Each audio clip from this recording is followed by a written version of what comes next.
First priority ছিল election কমিশনকে করা। ইলেকশন কমিশন না হইয়া মেইন সাবজেক্টের মধ্যে না থাকা এই গভর্নমেন্ট অপশনাল সাবজেক্ট চলে গেছে, সংস্কার এটা, যেটা তার এখতিয়ার নাই, যেটা তার, সে শুধু রুটিন ওয়ার্ক করবে। কিন্তু বিএনপির অনেক ভালো অ্যাডভাইজার বিএনপির মধ্যে নাই। বিএনপির এই যে বোকামি করছে, বিএনপি বোকামির জন্য বিএনপিকে ভবিষ্যতে খেসার গেছে। বড় পার্টি ঝড় টর তুফান আসলে বড় গাছের বুদ্ধি যায়। তো এখন এই বিএনপি কিন্তু এখানে দক্ষতার পরিচয় দিতে পারছে না। বিএনপির এখানে কোনো ভালো কোনো মানে দূরদর্শী সম্পন্ন কোনো অ্যাডভাইজার নাই। বিএনপি কিন্তু প্রথম থেকে এটা সমাধান করবে, এই জিনিসগুলো তাদের ক্যালকুলেশন আনা। যদি হাসিনা মার্কা ইলেকশন হয়, যদি ইলেকশন হয়ও, তাহলে এই কচি কাছারা শিলচাপড় মফসলতে শিলচাপড় মেরে নিয়ে আসবে। তারা ওই রকম পায়, তারা করতে আছে যে অন্য অন্য ছোট পার্টি এবং একটা পার্টি থেকে ভাগ করে আরো বহু পার্টি করে ওরা নেগোসিয়েশন করে এই গভর্নমেন্টে যারা আছে তাদেরকে আহ্বান করবে, আপনারা আসেন। তখন বলবো যে ছেলেদের এই আবেদন আমরা উপেক্ষা করতে পারি নাই। অনেক সত্য কথা, অনেক রিক্সি কথা আমি কিন্তু বলে দিলাম। বুঝলে ভালো, না বুঝলে আরো ভালো। কারো নাম লেখা হয় নুরুল ইসলাম, তার ব্র্যাকেটে মুসলমান লেখা লাগে না, নামে বলে দেয় যে তার নামটা সে মুসলমান। তো সরকারের অ্যাক্টিভিটিস দেখা বোঝা যাচ্ছে, যারা বুঝার লোক, বুদ্ধার লোক যারা, তারা এইটা কেন হচ্ছে, এটা তো প্রথম দিনে তো একই আদেশে যতগুলি স্বৈরাচারের আমলে যতগুলি মিথ্যা মামলা হয়েছে সবগুলি এক আদেশে তো এটা বাতিল করা উচিত ছিল।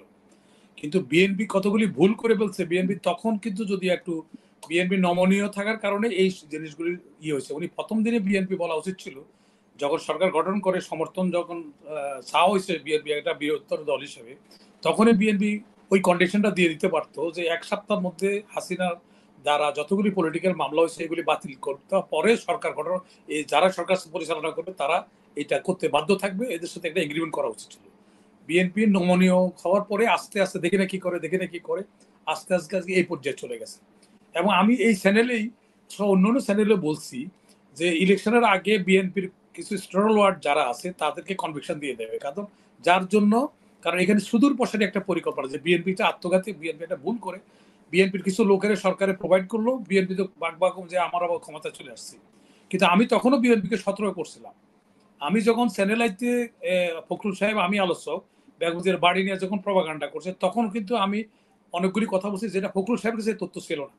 পরে ফখরুল সাহেব আমাকে চ্যানেলাইতে জড়াই ধরছে যে এইরকম, হুমায়ুন ছিল আলোচক, অ্যাডভোকেট হুমায়ুন আওয়ামী লীগের বার অ্যাসোসিয়েশনের প্রেসিডেন্ট, ফখরুল সাহেব ছিল, আর আমি ছিলাম আলোচক।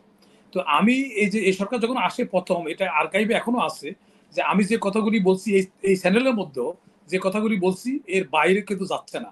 আমি প্রথমে বলছি রোড ম্যাপ দিতে হবে। রোড ম্যাপ কেন, যে আমি যখন করবো, এবং আমি এই চ্যানেলের মধ্যে উদাহরণ হিসেবে বলছি, একটা ভালো বাবুর্চি যদি 10 জন লোক খাওয়াইতে গেলে তার চাল ডাল মাংস কতটুকু লাগবে বলে দিতে পারবে। তাহলে এত যোগ্য লোকেরই আমরা আনলাম, সেই যোগ্য লোক কেন রোড ম্যাপ দিচ্ছে না কেন? আমি প্রথমেই কথা বলছি। তাছাড়া ফার্স্ট প্রায়োরিটি ছিল ইলেকশন কমিশনকে করা। ইলেকশন কমিশন না হইয়া মেইন সাবজেক্টের মধ্যে না থাকা এই গভর্নমেন্ট অপশনাল সাবজেক্ট চলে গেছে, সংস্কার এটা, যেটা তার এখতিয়ার নাই, যেটা তার, সে শুধু রুটিন ওয়ার্ক করবে।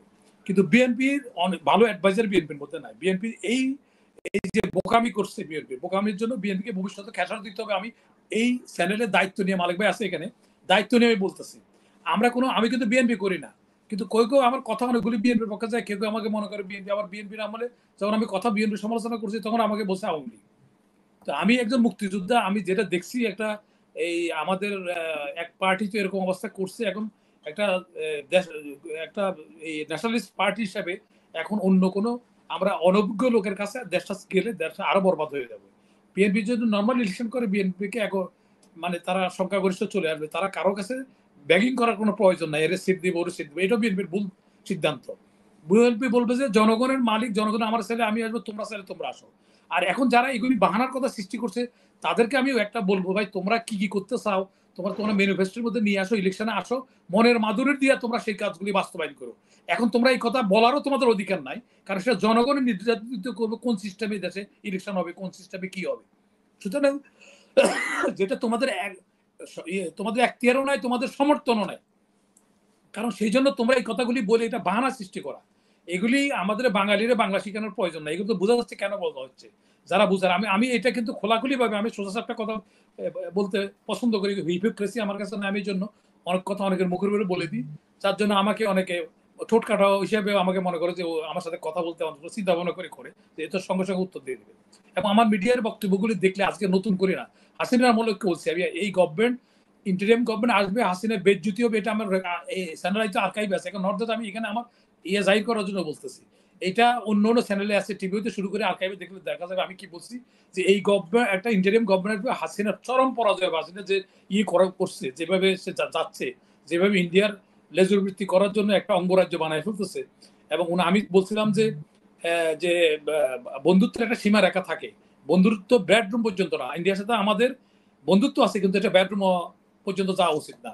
আমাকে আইজি সাহেব ফোন দিছে, ফোন দিয়ে বলছে যে আপনি যা বলছেন না, আমাকে কি ধরবেন নাকি? আমরা আপনাকে ধরলে জনগণ আমাকে ধরবে। ওই সময়ের কথা বলছে, হাসিনারা বলে। আমি এই কথা বলছি, এটা আর্কাইভে আছে এটা, এবং এখনো আইজি সাহেবরা বেশি আছে, তারা যদি শুনে তাহলে দেখবেন। তো আমি কিন্তু প্রথম রোড ম্যাপের কথা আমি প্রথম মিডিয়া তুলছি না, এটা সোলেমান চৌধুরী সাহেব জানে, এবং ওনাকে নিয়েও আমি এই অনুষ্ঠান করছি। তখন বিএনপি থেকে কোনো পার্টি থেকে এসব কথা উঠে না, আমরা রোড ম্যাপের কথা আমি প্রথম তুলছি। তারপর আমি যে কথা বলছি যে এইটা বিএনপি কিন্তু বিএনপিকে না আসার জন্য জনগণের তো ভোট দিলে বিএনপিকে ঠেকাইতে পারবে না। এখন বিএনপি যাতে না আসতে পারে, একটাকে তো গান্দা করা হয়েছে, ওদের নিজের দোষে তারা আওয়ামী লীগ গান্দা করছে, আর বাকি একটা বড় পার্টিকে যদি তারা বিভিন্ন সোতানাতা, একটা জিনিস এটা লক্ষ্য করবা যে এখানে যে বিএনপি ওই লুট করতেছে বিএনপির নামটা প্রচার করা হচ্ছে, কিন্তু তারা যারা কাজ আকাম করছে তাদের কিন্তু অ্যারেস্ট করা হচ্ছে না। তো বিএনপি যখন ক্ষমতা নেই, আমি এই কথা একাধিকবার বলছি, বিএনপির আপনার ব্লেম করছে, ক্রিমিনালকে ক্রিমিনাল হিসেবে দেখবেন, দখলদারকে দখলদার হিসেবে না দেখে বলছে এটা বিএনপির অমুক তমুক এগুলি বলতেছে, কিন্তু অ্যারেস্ট করতেছে না, অ্যাকশনে যাচ্ছে না। তার মানেটা কি? তার মানে হলো যে এখন তাদের কাছে বড় পার্টি ঝড় টর তুফান আসলে বড় গাছের বুদ্ধি যায়। তো এখন এই বিএনপি কিন্তু এখানে দক্ষতার পরিচয় দিতে পারছে না। বিএনপির এখানে কোনো ভালো কোনো মানে দূরদর্শী সম্পন্ন কোনো অ্যাডভাইজার নাই। বিএনপি কিন্তু প্রথম থেকে এটা সমাধান করবে, এই জিনিসগুলো তাদের ক্যালকুলেশনে আনা উচিত ছিল।